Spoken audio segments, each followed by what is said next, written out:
Welcome to the WHHI News. I'm Allie McNair, and here's a look at your headlines.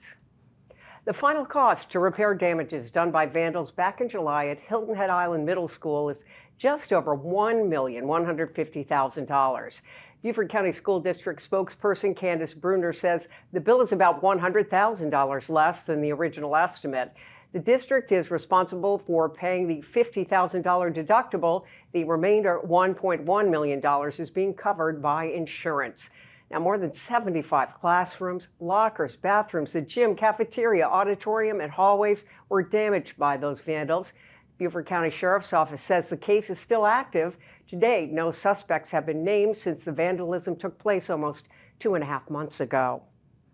There's been a lot of news about the town of Hilton Head Island's efforts to create workforce housing opportunities, and now they're taking the next step to create housing for future employees.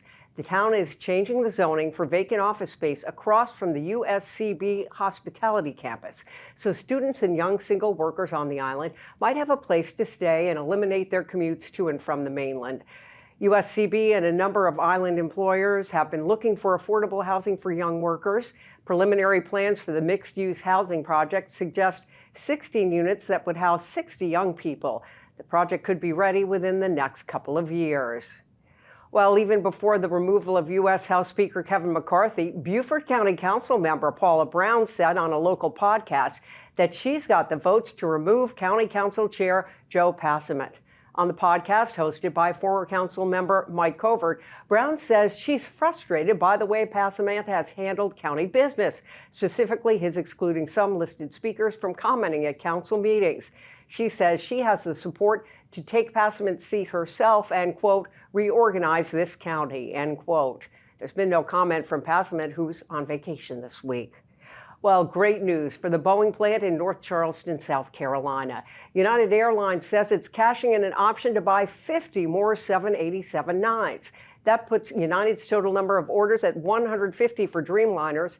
United also says it secured a new option to buy 50 more of the aircraft. This latest commitment sets up United to be the world's largest Boeing 787 operator. Including the new option, United's fleet could have 250 of the South Carolina-built planes. Now, the list price for a Boeing 787-9 aircraft is more than $260 million. A singer from Bluffton who performs in our area with the band Ear Candy was a huge hit this week on the NBC show The Voice. His name is Steve, and after singing Adam Levine and Maroon's 5 Sugar, the celebrity judges were all vying to have Steve pick them as his coach. Now, Steve chose John Legend after telling Legend that he had helped his cousin, who passed away recently, to get through some tough times.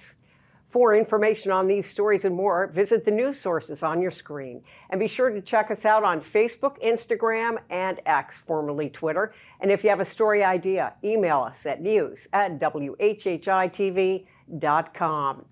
And with our sports, as always, here's Justin Jarrett. Hey, it's time for Last Night in the Lowco on WHHI, powered by Lowcosports.com. And it's almost time for another Lowco Friday Night loaded with high school football action. We have 4 Lowco-on-Lowco matchups on tap this week, starting with a battle for bragging rights north of the Broad River with Battery Creek traveling to Beaufort.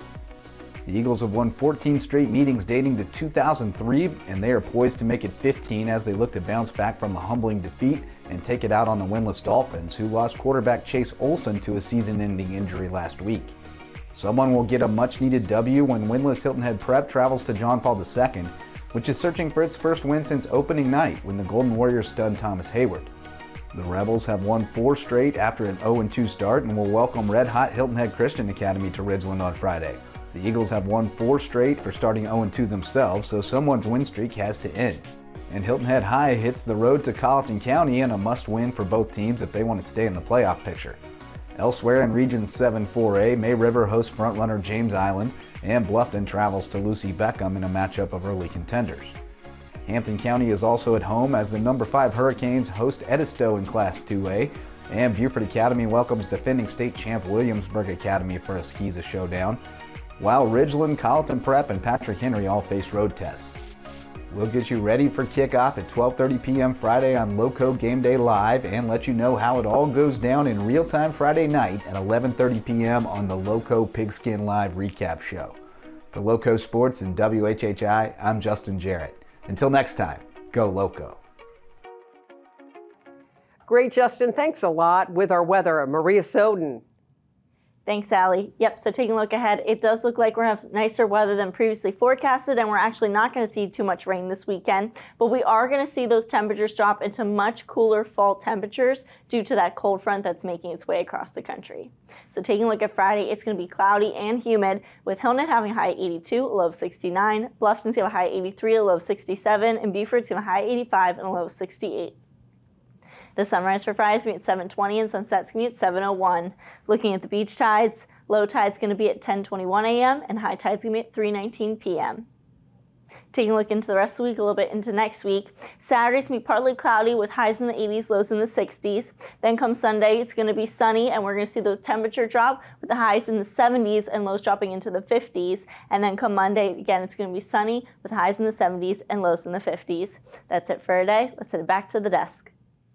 Thank you, Maria. When we come back, Robin Zimmerman will take us to a ribbon-cutting ceremony celebrating the opening of a facility by Beaufort Memorial Hospital. Stay right there.